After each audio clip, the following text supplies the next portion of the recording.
to this version of the Winning Pitch podcast. I have with me two very special guests, Brandon Dawson and Natalie Workman, who I'm one of their clients, and they're helping me expand my business, and I appreciate everything that they do. I've been to their house at a special event that we're probably not supposed to talk about, but we did it anyway because we'd rather ask for forgiveness than permission.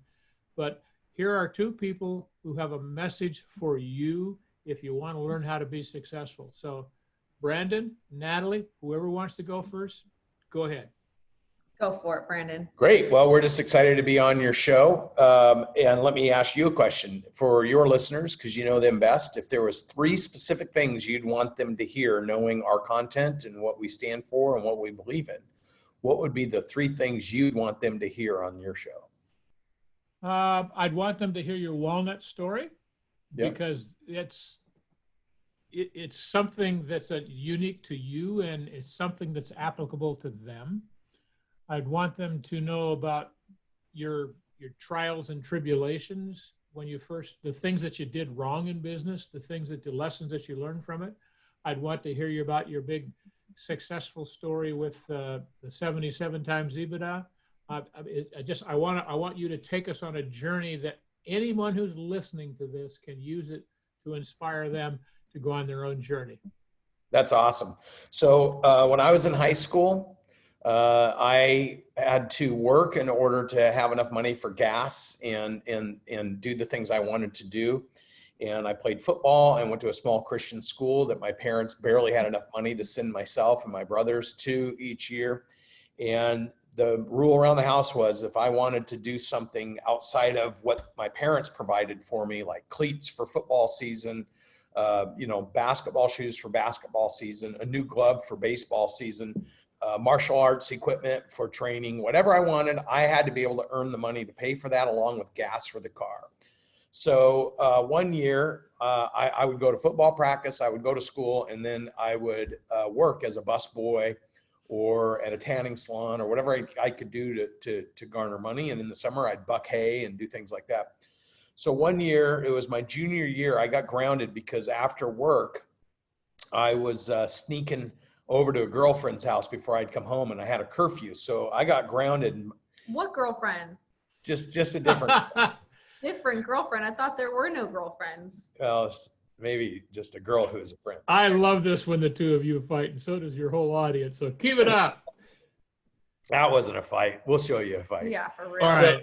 So I got busted, and my dad and my mom were going out of town on a family vacation with my little brothers who were pretty young, and they knew I had to stay home because I had football practice, school, and work. And so what they did is they thought they would ground me the week they were gone by making me pick the walnut orchard up. And it was a nasty job. Walnuts get all sloppy and you got to peel the husks open and they stain your hands. I hated walnut season, but my parents needed the $5,500 every single year to send us kids to the little Christian school we went to. And so that week my parents went out of town. I was thinking, I get to go see the girlfriend. I get to do whatever I want to do. Well, they grounded me because they knew they were going to fill my time with picking up walnuts. And so I went to school the day they went out of town. It was a Friday morning. I went to school that Friday morning, and I saw a note on the senior locker that the seniors had put on all the lockers saying they were trying to raise $1,000 for the senior class trip. And that was my first foray into being an entrepreneur. I had the idea, what if I could get some of the seniors to come out and help me pick the walnut orchard? And basically at that point I could maybe capture a couple days with the girlfriend because I get the walnut orchard done versus me doing it by myself. Sounds great. So little did I know that the whole senior class was going to come and bring their family and bring their friends. And we picked that walnut orchard clean in about 3 or 4 days. And all of a sudden I had all this free time, but because I was a 2.4 GPA, I knew my parents needed to make $5,500 and I knew the senior class wanted $1,000. So I made up a price, and lo and behold, all the senior class family bought all our walnuts. And so in that course of the week, I learned a lot of lessons from those stupid walnuts that I hated my whole life. The first lesson was you don't have to be the smartest guy in the room. You just have to be the most strategic. You just got to really think about how what your end result needs to be and find ways to accomplish that. But I generated $8,800 in the sales. And I learned a couple things that I want to share. Price is only an issue in the absence of value. Those parents bought all those walnuts not because they wanted the walnuts. They showed up, they helped pick the walnut orchard, and they bought the walnuts to show their kids that they love them. I think that's very important, because when people are marketing their business and they talk about the what they do, nobody cares about what you do. They care about why you do it, and then who you do it with, and then how you do it. So as long as you know what you're doing works, you don't need to keep talking about the what. You need to talk about the how, the why, and the who, because that way people will be able to understand and relate to whatever it is you're doing and appreciate it. The second is price is only an issue in the absence of value. The more value you create in what you do, the less people will complain about price, because it's not about price, it's about value. So the more you can present the value proposition to your business, to your employees, to the community, the less you'll be worried about being a price business. Price is only the issue. Price is only the issue in the absence of value is so important that he just said it was number one and number two. I don't know if you got that. You said the first thing you wanted to teach is price is only. There's three things and the first two are the same thing. Price and price. So important. So sometimes the main thing isn't really the main thing. That's another lesson. You can do things you hate if it provides the path to creating something amazing for somebody else. And what the Walnut Orchard did is allowed parents to show their kids they were behind them and they loved them. So sometimes people, especially entrepreneurs, get really frustrated working, and they find they start to have disdain for what they're doing because it's hard. But that's because you're focused on the wrong thing. The right thing is the impact you can create in other people's lives by giving them jobs, by providing services to them. So focus on the outcomes of what you do and not on the thing that you're doing. So price is only an issue in the absence of value. The main thing doesn't mean you have to love it, but it can create all the other great elements from what you do. And the more people you throw at something that are aligned with the objective, the bigger, better, faster, more value you're going to create in the process of doing it. So those three key elements I learned from the walnut orchards, and I've carried them through in my business life, which allowed me to go out and do some pretty remarkable things in my life. My favorite part of that story is the third part, which is if you don't have the people involved with the big mission, you're really missing out on how big your mission can be. And so many people, especially small business owners, we talk to small business owners each and every day, hundreds of them each and every day. And when we're talking to them, they oftentimes forget that the thing that they need to focus their people on is the mission. And to the extent that they can continue to push that to their people, it expands and it spreads and the mission can become bigger. But your mission stays small when you don't really think about how many people you need to truly get whatever the outcome or result that you're looking for. No great business was ever created by any one person. It takes a team. Yep. And so, and some interesting statistics, Tom, that you've heard me talk about quite often, because I think they align perfectly with the challenges business owners have. There's 31.5 million small to mid-sized businesses in the United States. 25 million of those businesses have a single employee, which is the person that founded and started the business. 2/3 of all those businesses are going to fail within the first 5 years. And the three chief complaints for failure is, number one, no demand for my product or service. Number two, I can't find great people to help me build my business, or I can't find any people that are worth hiring, which is just a horrible complaint. And then the third is I can't find money to support my business initiative. And all three of those complaints, if you listen to Grant Cardone, boil down to somebody's unwillingness to be so behind whatever they're doing, they're willing to go all out and promote it. And so where there's a lack of commitment, there'll be a lack of success. And I think that people say they want to be in business, but what I find is most business owners don't go into business because they're moving to something they're inspired about. They're usually go into business because they're moving away from something they don't want to do. They don't want a boss. They don't want anybody telling them what to do. They don't like to have to be accountable to anybody. So they carry that into their business, and then they treat future employees, which we were talking about. You need a team, you need an army to help you conquer, because the battles are going to get hard. And if you're by yourself, there's no way you can stand up to the pressure. But because you carried the things you moved away from into your business, now you have that mentality and mindset in your business, which means you push away all the good people that could help you, because fundamentally what caused you to make and create your own business is the very thing that you're thinking other people are going to be like you. And the good people, especially, you think you're going to lose them as soon as they get good, because you become key man dependent.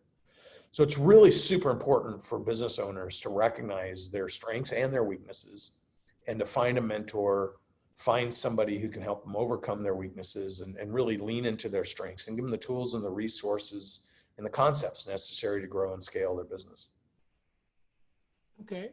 Now I hear you talk about, because I'm on quite a lot of your calls, about this rule of three, and the way that I duplicate it, and I think I'm actually duplicating it wrong, is if you have a single job and I'm going to train them, hire two people and train them simultaneously, because we all know that at least one of them is going to leave pretty quickly, and it'll be at the or we know that you don't know how to train people. So the only way you get good at something is doing it a lot, and understanding where your strengths are and understanding where your weaknesses are.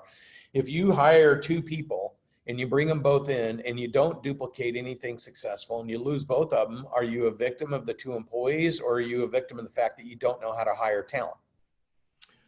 It could be I don't know how to hire. It could be I don't know how to train. It could be I don't know how to follow up, but it's always about me. But most business owners will not make that concession. They'll be a victim of circumstance. So the thing is that if you hire one person, you don't get that reflection, because you don't know, was it you, was it them? And if you do spend all this energy and time training one person and then you become key man dependent, then you're trapped.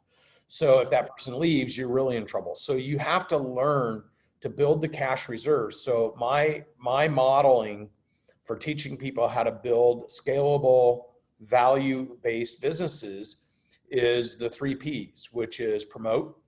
If the number one complaint is there's no product, there's no demand for the product or service, it's not because no one's stupid enough to start a business and risk everything unless they're just so pissed at where they're at, they're moving away from where they want to be, and they use the excuse. Just don't ever say no one, because we all know that people have done that. Yeah, but this is a reflection point. If you did do it and it didn't work, then you have to own that it's why. So it's just common sense that if there wasn't a demand or wasn't a need, why would somebody start a business? So you can't really use that as an excuse for failure. The second thing is it's because they never learn to hire people, attract them, and show them how they can succeed. And then the third reason is if you can't do that and you can't sell your own product or services, you're certainly not going to get investors to invest in you or a bank to loan to you. So all those are excuses for not learning to do the number 1 P, which is promote. Promote, promote, promote. If you can't promote yourself, you can't promote your product or services, you can't promote the reason people should work for you, you can't promote the opportunity to those people, and you can't promote to a lender or a financial investor the value proposition you're going out to create, your unique sauce that makes you successful, then you're going to fail. And so you just have to own that that's your fault. So promote. Then profit. You got to learn to be able to generate money. If you can't generate a profit, you're never going to teach somebody else to out profit what you did as the founder. So you got to own the fact that it's your responsibility to promote and then create a profit. Then process, the 3rd P. You got to be able to document how to promote, why to promote, what to promote, who to promote, when to promote, and then what to do when the promotion works, how to communicate, how to talk to people, and how to close a transaction. Otherwise, how are you going to train anybody else? So you can't be a victim of people not learning to do that. If you don't know how to do it, you can't show them to do it, because the multiplier on the 3 Ps, promote, profit, process, is people. And you can't add people to an equation where they don't know how to succeed. So you can't be a victim of never being able to hire great people, because the truth is you've never created a system for great people to follow to succeed. And the true definition of leadership is making other people's success easy. So you have to own that. And 25 million businesses out of 31 and a half are still trying to figure that out. Yeah, I completely got you. I'm embarrassed to say that, but I have been there, and I've always wanted to have a lot of people around. It's like, I don't know if you know this, but I coached high school baseball for 4 decades. So I'm a coach in terms of liking to do things with team, I'm not much of an athlete. I've never been an athlete, never had any desire to be an athlete. So I get what you're saying, and it never, for me, I never translated that in the way that I thought about things. And I appreciate guys like you and Grant calling me out on it, because somebody needs to. I need those coaches too. So we all need coaches in our life. That's what I appreciate about Grant. That's why I elevated to Grant, because a lot of the mentors, it's not a, let's see, I want to say this the right way. It's not a brag or an egotistical position, but those people back in 1996, 97, and 98 that I so admired and still admire today, that were my mentors, in a lot of cases, I've elevated beyond what they did that made me so excited to learn from them. And a lot of them, I remember setting my target when I was 27, that a lot of my mentors are between 50 and $60 million in net worth. And I thought that was a lot of money. Now, all of a sudden, I find myself being worth almost $100 million, and I need to find new mentors. So I set a target that I wanted to be worth $500 million. And so that was part of my criteria in who I was looking that I wanted to work with. And Natalie and I went through a lot of different ways to find the right kind of mentors when we landed on Grant and Elena Cardone, because they exemplified, we wanted to do something as a couple. We wanted to be able to target $500 million net worth as our next goals. And we wanted to be able to do it with someone that we could align with, that was already doing something remarkable, who is a great example, but most importantly, willing to teach. Mm-hmm. And so that's how we landed. Those were three very specific criteria. And it had to be in alignment with our morals and ethics and ambitions. And they hit every one of those targets for us. So we created the conditions to meet Grant and Elena, build a relationship, and now we're their business partners. Cool. So who else did you look at that time? We looked at the truth of the story is we weren't looking. I was looking. Well, I was looking at the private equity, all my private equity guys. I was going the traditional business route. Same goal, which was to create the next business that we could do together. But we came about it in two different paths that ended up being the perfect ideal marriage. One, his path was to go through this research, and he hired a research firm. 2 research firms, spent $1.5 million researching all these different industries, all the different verticals, all the power players in those verticals, and the private equity groups that were interested in those verticals, so that I understood what the big picture could look like and who was incentivized and aligned with making those things happen. And we were Did Grant and Elena come up in that research? No. Okay. Didn't. That was the traditional business research. Thank you for pointing that out, because where Grant and Elena came was my methodology. But again, they all ended up taking us to the path that we're on, which is the ideal scene. But I started looking at what are people out in the social space doing in order to capture attention, and how are they sharing their brand and creating an audience that's loyal. And the people that we were looking at, there were a variety of them. There were people in the marketing space. There were people in the life coach and development space. And as much as we enjoyed the content, it wasn't fruitful from the standpoint that they didn't have a real business audience that also needed the services that we could provide, which is the ability to help businesses scale and grow. Some of them offered a little bit of that, and we're already toying with it, and we didn't want to have to uproot anything that was existing. And we also had already created our own methodology through the businesses that Brandon has founded and that I've worked with him in for many, many years. So how important was it to you, Natalie, that it was a couple?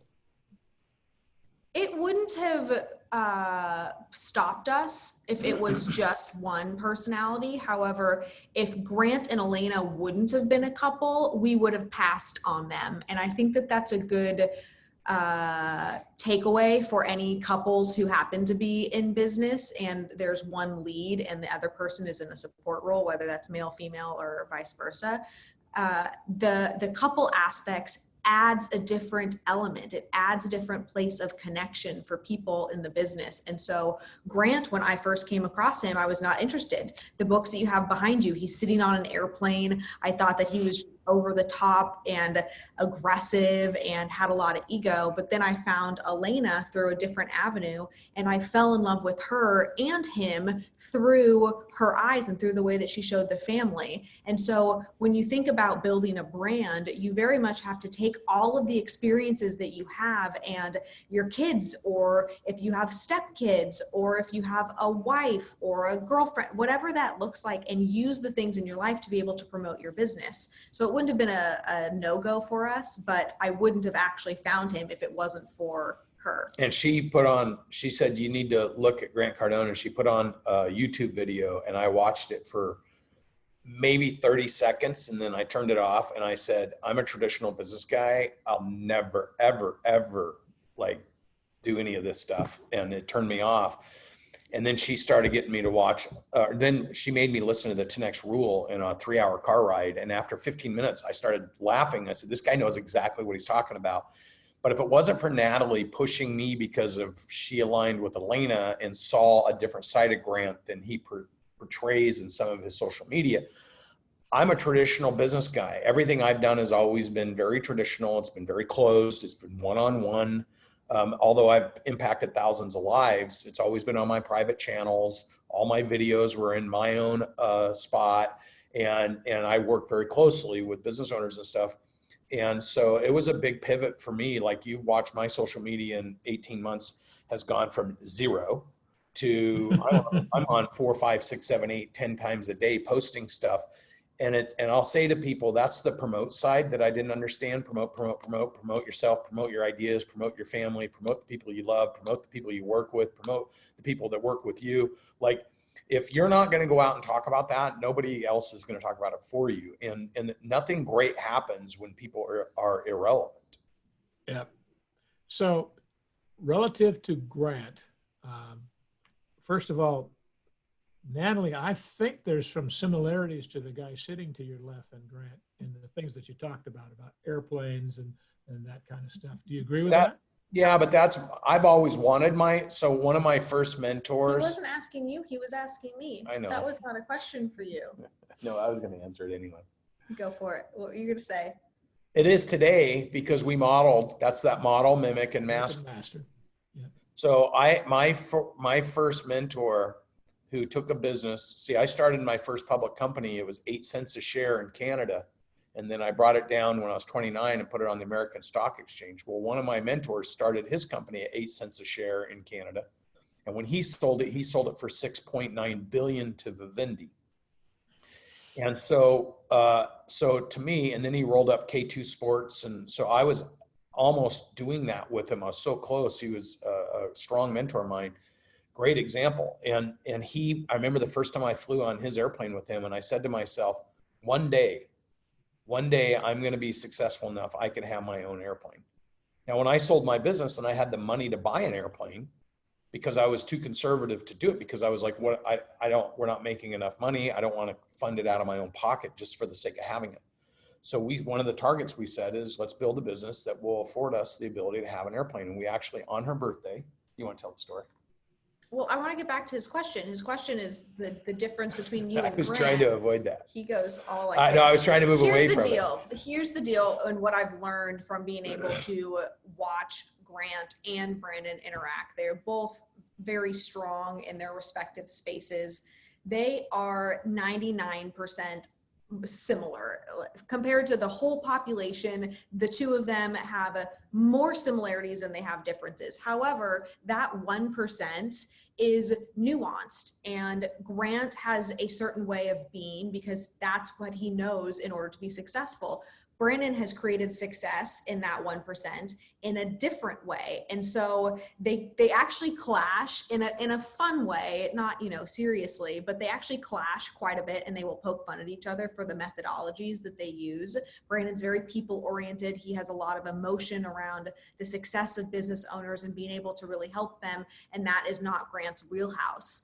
But Although the two he has of the same them- mission, it's just he doesn't express it the same way. But they Yeah. seem to think that they're very different. If you ask Grant how different he and Brandon are, he would say, "Oh, we're very different. Brandon's a softie and a mushy and all of that." And but in reality, they're incredibly similar. You are a little softie. Well, what's funny is I told you when I first saw him, it turned me off. I didn't want anything to do with it. But as I've gotten to know him, and as I model, mimic, and mastered, and as I've spent a lot of very personal time with him talking about things that are, not expressed publicly, and just getting to know them, there's a lot of similarities between us. And I have a lot of admiration for his commitment, for certain. And that's a good example to me. If you can't admire that part of Grant, then I think there's something wrong with it, because it's such Well, it's a law of mirror. It's a law of mirror. It's a John Maxwell law, because when you look in the mirror, the reflection that comes back to you is your reflection. So when people look at Grant and then they reflect back, they're so pushed away from it because they lack commitment or understanding. And I conceded that was my first thing. He's not like me. He doesn't present like me. Therefore, I'm going to move away from it, versus what makes him different, what makes him unique, why does he do it, and what can I learn from it? I think that when people inject their own ego into moving away from things that make them uncomfortable, it's because they're moving to mediocrity. They're not moving to growth. Got it. So if you had to claim one thing, what's the largest impact that you know that you've had on Grant? For me, I think opening his eyes up about how big, by working together, doing what I do and what he does, I think I've expanded his perspective about together what we can go do as a team. And I think because he's moved from wanting to create a multi-billion-dollar fund and sell it to a major conglomerate to, I'm going to build a multi-billion-dollar fund. Brandon's going to build a multi-billion-dollar business with businesses, and we're going to take the whole thing public ourselves, and we're going to bring everybody with us. And I think I've expanded his perspective about what can be done on the business front, where he's expanded my perspective of what can be done on multiple fronts, but most importantly, what he's doing with the real estate business and what is possible. He's definitely significantly expanded my mindset about what's possible and how fast it's possible. I also think that we have restored Grant and Elena's belief in bringing on partners and using partners as an expansion methodology. When you get to be their size, they have people who are pitching them every single day, and they've had things that they thought were a good idea, and they've been very burned by those things. And so for two people who were strangers 18 months ago to be able to come in and ethically be able to add to their environment, on top of having financial success and really succeeding with the venture, is allowing them to maybe rethink that partners are a great thing and we should go acquire more of them, because it does help in the expansion of the empire and all that they are building. So how did you close that deal? Because I know in the past they've had, as you brought up, not great success with partners. So what did you bring to that conversation to make them want to be partners with you? I would love to tell this story. So in the original... So Brandon, you have to be quiet. Yes, Brandon gets to be quiet. In the original pitch, I think it would go like anything for Grant and Elena. Brandon specifically spearheaded the idea of, what if we could add $1 billion net worth to your existing net worth through partnering with these businesses? And Grant kind of entertained it, and there were a variety of conversations over a couple of months. But Grant's process for determining whether or not a good idea is valid is letting people decide through their purchasing power. So Grant invited Brandon to speak and to pitch. Grant didn't know what he was going to pitch. Grant had never heard Brandon speak before, and he invited him to a boot camp in March of 2019. And at that boot camp, Brandon crushed it. He gave a 90-minute. I was there. You were there. That was the first time. Like, Grant even said he wasn't going to be there, and he was sitting in the back of the room. And we had a successful meeting. There were 25 business owners that trusted us to move forward with that product. And so Grant continued to let the stats be what was the measurement of if this was going to be successful or not. And we just, we've been doing this consistently every single month over month. And the one thing that's built confidence is the number of people that have gone back to Grant saying that we trusted these guys, we worked with them, and here's the success in the business.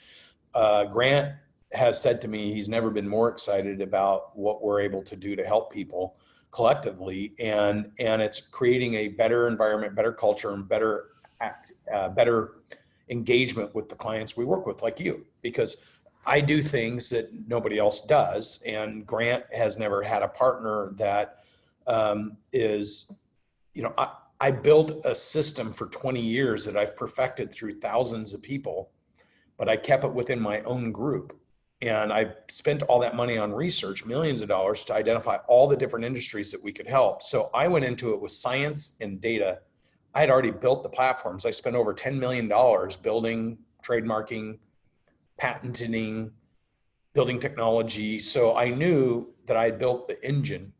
I just wasn't sure how to take it to hundreds of verticals simultaneously. And that's where we landed with them. And, you know, it's a big story, and it'd be easy for Grant to think that we were full of it because he's been pitched a lot of things. But the proof is in the pudding, and he continually sees the results month over month over month over month. And then he talks to the people like you and hears how it's impacting you. And for him, it's a strong sense of pride to be able to bring this to people, because he really does want to impact people. I remember we were at a boot camp in Colorado, and a couple of people started sharing. Grant was sitting there about what's happened to their businesses working with myself and the team and Natalie and Cardone training together, and what's happening. And he actually, for as much as he calls me a crybaby, a softie, he literally started sitting there wiping his eyes, and everyone's like, "Are you crying?" He was just so full of pride for how much we're able to help people collectively. And when you have people investing in Cardone Capital and they're secure in their returns, and you have people investing in our relationship and their businesses are growing by 20, 30, 40, 50%, or we're saving the businesses, or we're saving families. You have people on training that are growing at 10, 20, 30% through their team members and evolving team members to a high level of success. You start to feel that momentum. You start getting your passive income checks. You start generating more active income that you like, wow, I went from being scared I might go out of business to making more money I've ever made. And your people are coming along and training and evolving and driving more. And those mechanics start working together. It's really hard not to get just so full of excitement. And we've got enough tenure now with the success with the businesses we're working with, because we measure where they started their relationship and every single month where they're going after that. The numbers never lie. And when you look at the aggregate stats of all the activity, he's just blown away, so excited. And then you look at his stats with what he's able to do by being the #1 crowdfunding raiser in the globe, finding great deals and raising capital for average, ordinary people that would otherwise never have access to those investment vehicles. It's just such a great partnership. And we're just so full of joy and excitement and enthusiasm about what the future holds that everyone here is just, I mean, you see us, our activity every single week, we're pushing and going somewhere. That's why we needed that plane that you asked about. I didn't buy that plane. I sat down with Grant and I said, you know, I'm scared to buy this plane, but here's my rationale. And he said, it's not something that you're buying. After discussing, he says, you're not buying this because it's an ego thing. You're not buying it. It's a tool for your business. And I take my staff, we fly 10, 12, 15 people in, we do our work, and I get them home to their families. And so otherwise we wouldn't be able to do probably 60% of what we do. We wouldn't be able to do it if we were all hopping around commercially. And we run the risk of our teams getting sick. We've made it to every hotspot during Corona, traveling every single week in Dallas, Florida, Arizona, California, Denver, every hotspot. And our team has stayed together and nobody on our team has gotten sick. And so by keeping them on the airplane, keeping them out of other environments and keeping us all together, we've been able to go out and do this for 6 months without having a single situation where anybody's gotten sick or anything. Got it completely. I have a story I need to tell you. I remember watching a video and you and Grant were just talking to each other. And I remember I was watching Grant really closely and I realized he was actually listening to you. And I saw him see the future. I saw him go, aha, I never thought of that. And I need to acknowledge both of you about making that happen for him, because I'm a devoted Grant Cardone follower. I will do anything that he asks me, including jump off the Golden Gate Bridge if he asks me to, but on the way down, I'd probably change my mind. But you have had, I saw that happen, and I showed it to my wife, Julie, who you guys met, and I said, look at that. Right there, Grant's listening to him. Right there, he just made a decision. I saw it happen. And I've been waiting for that to happen for him for a long time, and so has he. So I want to acknowledge both of you for doing that, and thank you very much. Yeah, well, I mean, you know, you can't just take from people. You got to be committed to giving back. Yep.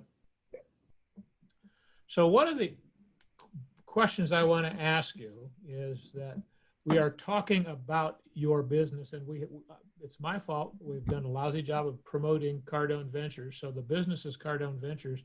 What I'm really interested in is what is your role in that business? Brandon is the visionary and the pusher in the business. Brandon shows up every single day. In the morning, he role plays with the team. He is on the phone with clients. He is much more out there and present with getting this brand known. And that is a huge asset because he gets to talk to partnerships. He gets to explore where expansion really is going to come for this business. My role is much more of the integrator. So when Brandon is role playing with the team, I'm in the background making sure that everybody has access to the things that he's role playing and making sure that everybody is followed up with on the exact requirement that, hey, we do role play every morning and this is why, to instill that culture that not just expands, but also is understanding and coming alongside.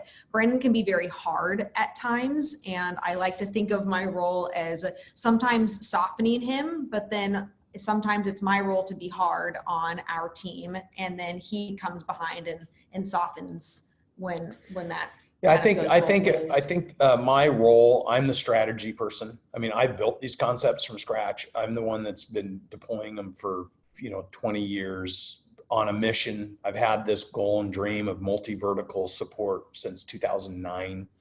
I've paid research in 2009, 2014, 2016. I've been on this hunt for a long time. So when it comes to setting the strategy, setting the pace in which we're going to execute, creating the programs that I know will create the value, that the issue I have is there's so much opportunity in doing that. Somebody on the other side has to integrate and operationally execute and hold the team accountable to the principles and the core values that we've established. Because although I'll do that, I consider myself more like what you talked about, Tom. I'm the coach. I'm going to get in your face and push you as far as I can, because if I can't stretch you, as John Maxwell stretched the rubber band, John Maxwell law, my job is to stretch everybody's rubber band. Her job is to make sure those rubber bands don't break.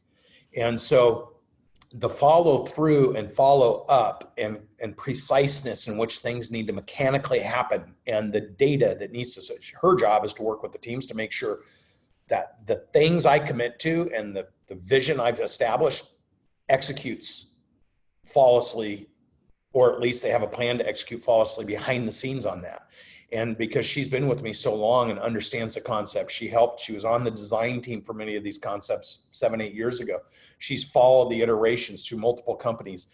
She knows what I want, and what her commitment to me is, you don't have to worry about that. I'm going to make sure they do that while you continue to press as hard and as fast as you can. At the growth side, I will take care of the undercarriage and make sure it's fortified and supported. And that she's responsible for bringing every single team member in and making sure they're aligned, there's awareness and understanding, and that they execute to the things that are held responsible, but also all have their personal, professional, financial goals aligned with the success of the business. That's her job. I very much figured how it all functions. So Brandon, do you think you're too hard on people? I am a why guy. So you know me to know that I will have nothing to do with drainers. Anybody that complains, makes up excuses, tries to sabotage, the moment I hear it, they're done. They're out. Watchers, I have no room for watchers. They'll sink your ship. and they'll defer and deflect, and they won't contribute, and they're out. Reckless doers, I have no room for reckless doers. And so when someone does something and they come back with the result, I'll be the first one to look them straight in the face and say, what happened at that moment that you made a decision to do that? What was your rationale? What was your thinking? And if it's broken, I'll support on correcting it until they do it again, and then they're out. So I'm interested to hear your answer. Do you so think my you're too answer hard? is, no, I'm not. Okay. My answer is that if you're a drainer, a reckless doer, or a watcher, I'm overbearingly hard on you. If Okay. you're a thinker that has good or poor thinking, I'm going to be hard on you. If you're a good thinker and a good doer, and a good thinker doer and a good doer thinker, I'm going to be hard on the circumstances that will allow you to evolve and get better. But I'm not going to be hard on you as a human being, because I need you. So yes or no? Do you think So you're too hard on people? If you're a drainer, if you're a watcher or a reckless doer, Can I answer? I'm going to be overbearing. I'll give you a chance, Natalie. You're going Go ahead. around. Go ahead. Finish, Brandon. Circling. He's circling. No, I'm being very clear. You're just not listening. No, I see the ins and the outs of every single team interaction, and there are moments that he could be less hard on somebody in the group setting. And we can talk about this, but he can't help it. Like in that moment, if there's an issue, he addresses it, doesn't care who's around. But I don't think that he's ever too hard on somebody. It just could be transition. I'm too hard. I'll be too hard on people. If I lose confidence in you, I'm going to ratchet up how hard I am on you. But that's not because you're too hard. I think that you're appropriately hard. You never go across the line. You never push somebody past what their potential is. No, my job is to I don't think push you're people too to hard. their potential. Yeah. And if I come across, so when you say hard on people, I'm very direct. My attitude is I'm a surgeon. I'm a battle surgeon. Every single moment counts. Therefore, I don't have time for the stories. I don't have time for the excuses. I don't have time for the BS. I don't have time for the meandering around. I want the direct answer to the direct question to solve the direct issue to make sure we're all aligned. And some people feel that's being very hard. And the lower my confidence in you, the more I'm in your space until I determine that I can't trust you. And when I can't trust you, you're out. So some people would say, that's so harsh. To me, it just is what it is. Okay, so I'm going to interpret what you just said and say no. You don't think He's a big softie. what you're doing is applying what you think is the correct action to correct that human being, whether it's remove them or fix them. So your answer was no. Natalie, is Brandon too hard on people? No, he's not. Okay. Just sometimes they think I am. Well, you know, Delivery method could be tweaked. It's effective though. yeah, well, it works for you, and I will tell you that I respect you for that. Like the event in Vancouver, where you put that father and son together, and you made them have a communication that they needed to have. You know, that was probably very uncomfortable for them, but it needed to happen because. And that's where, as the watchers, the drainers, or the reckless doers, when they see that, they say, I'm a hard ass. They come up with all the reasons to excuse away instead of just addressing something and confronting it and moving through it and going to the other side. Because that's what people want. They don't want to be stuck. And a lot of people get stuck because they're unwilling to confront the hard questions. Yeah, I tell people, don't apologize, just fix it. If I correct someone, I'm sorry. Of course you're sorry. You didn't mean to do that. Just fix it. You don't even need to waste the words with me. Just fix it. Don't do it again. That's how I try to deal with people. And, you know, I'm not like you I'm like you in that I push my people, but I'm also internally very much a softie. So I'm in conflict a lot of times. And Julie you guys know Julie. She's the driver in our relationship. I'm an influencer. And you know, but I can be very direct with people, and I try to be all the time. Don't tell me that, you know, it's not true. How do you know it's not true?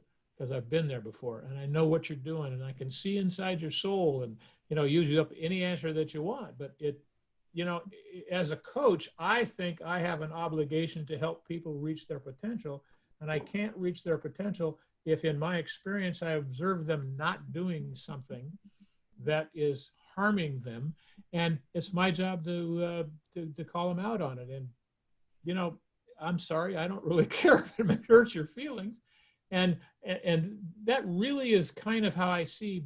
Actually, I see both of you that way, and that probably will shock you a little bit, Natalie. But I expect that. I expect that from both of you, and I just thought I should tell you that as our relationship goes forward. I don't mind being corrected. It's uncomfortable as shit. So what? Yeah. You know, I'm learning how to get better, and you know, I'm old enough to be your dad, but that's okay. You know, you've been some places that I haven't been. You have some experience that I'm interested in acquiring and making part of my beingness. So I appreciate that from both of you. Well, we appreciate that you trust us to do that. Absolutely. That's, you know, and I think you know this, but I've just recently hired Buck too. So I've added him to my. Awesome. Good for you. But well, I'm not pouring enough stuff in the top of my funnel that I have enough to do for all the people that I do. And I've changed my mindset recently to hiring people before I can afford them, because basically I understand now that people are free if they don't produce some bump or lift in revenue or in the efficiency of the organization. You know, it's just I'm changing my mind about a lot of things that I've always done, and I appreciate not only Grant and Elena, but I appreciate the two of you so much, and I appreciate Richie Dolan and the licensee program, because I like to be constantly challenged. And you don't have to give a shit about how I feel about it, because if I don't like it, I'll fucking tell you. We can be honest with each other, and that's what I 100%. appreciate about you. So if you could go back, and this one is for you, Brandon. So there's no time limits, and Natalie, you got to be quiet. You got to let him answer this. All right. If you could go back and do one thing in your life different, what would it be? I would have listened. I would have asked a couple of my mentors a very strategic question in 1999 that cost me probably $50 to $100 million, because I made a poor choice because I did not seek guidance and counsel. So I made the decision for the wrong reasons that at the time I thought were the right reasons. But I didn't have enough experience to know what I should have done, and it's a very specific situation that came up. And I was trying to appease my largest investors, but it bit my investors that gave me the money to start my business and me in the ass a few years later. And had I gone to them and said, here's the choices I have, and seeked guidance, I know they would have, knowing where I'm at today, where they would have pointed me in a business I created that went from $0 to $1.5 million a month of pure profit in 36 months. But my public board of directors said they didn't want me to put that inside the company, and I could own that outside the company, because they didn't believe in it. But I saw it, I knew it.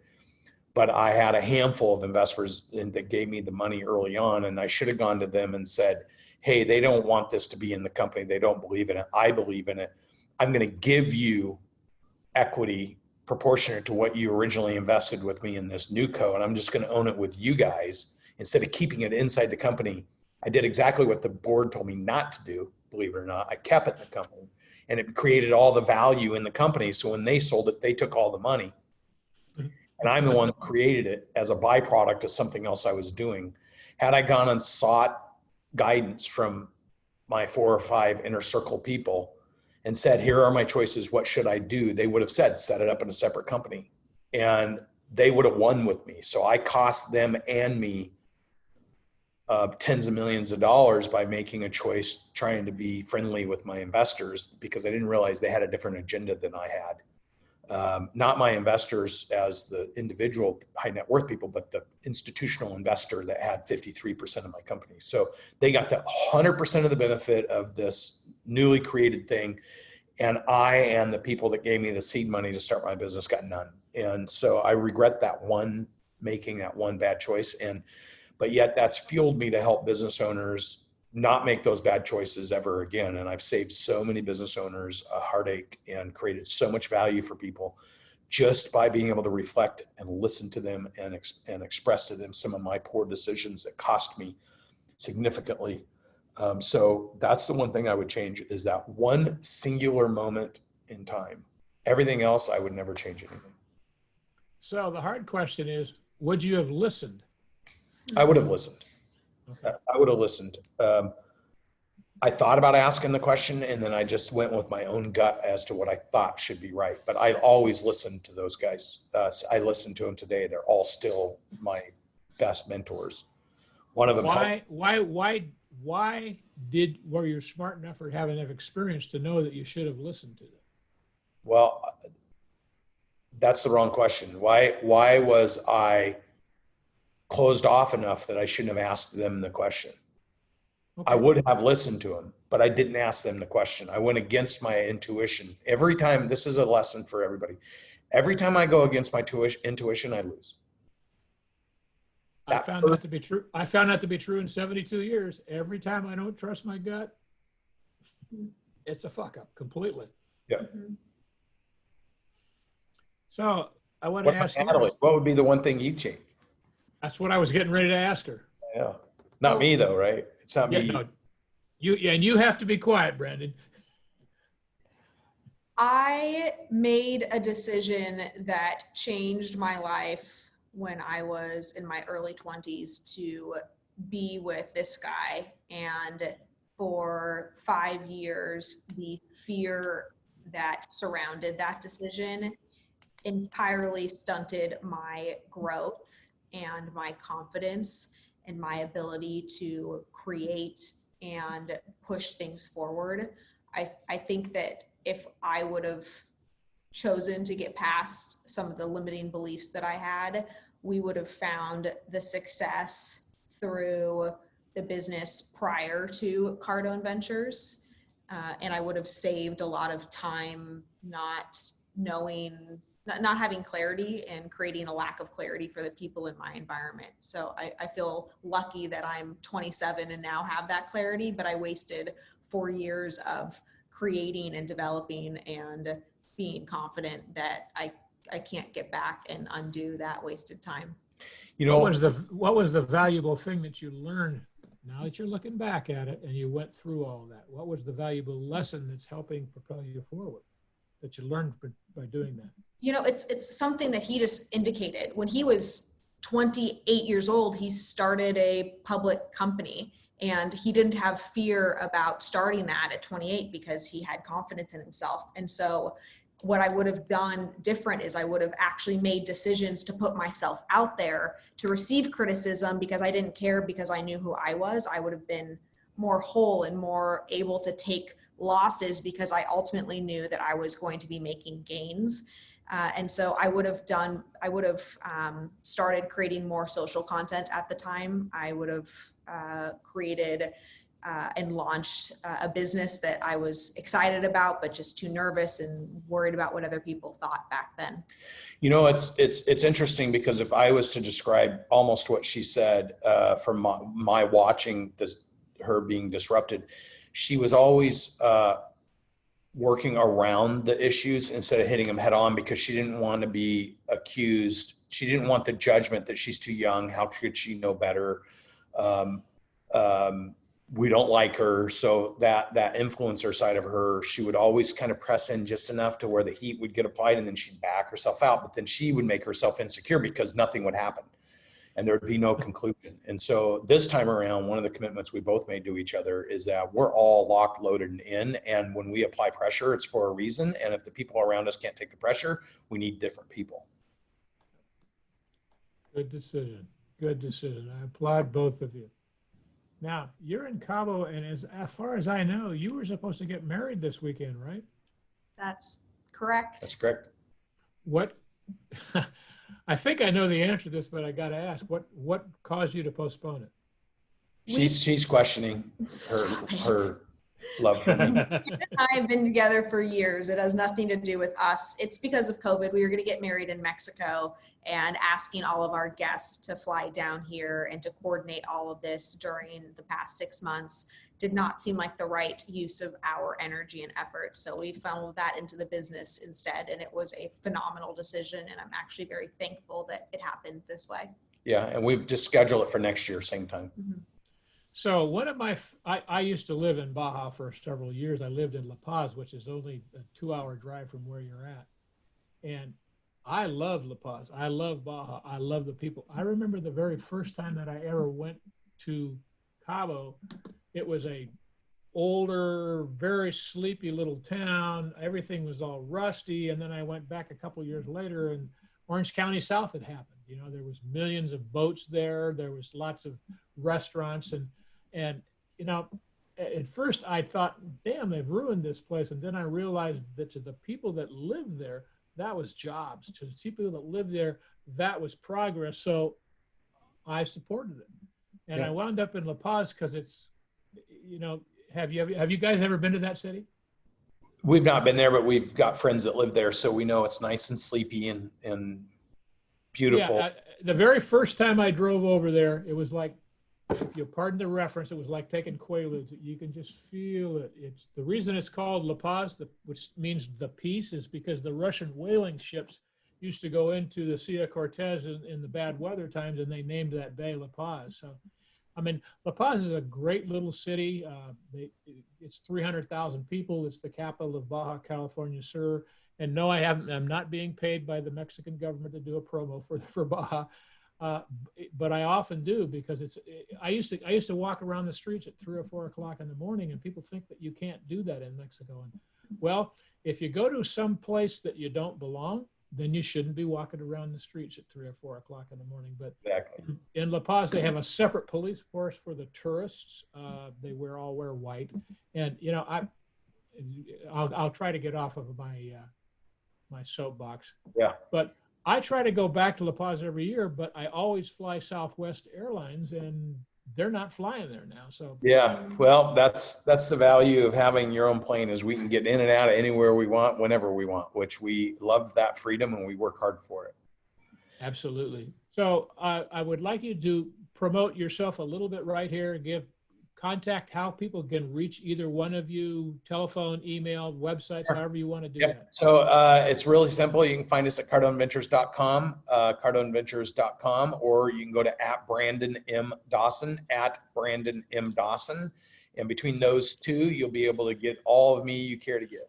What about me? Yeah, you're up. What's mine? @Natalie Workman. There it is.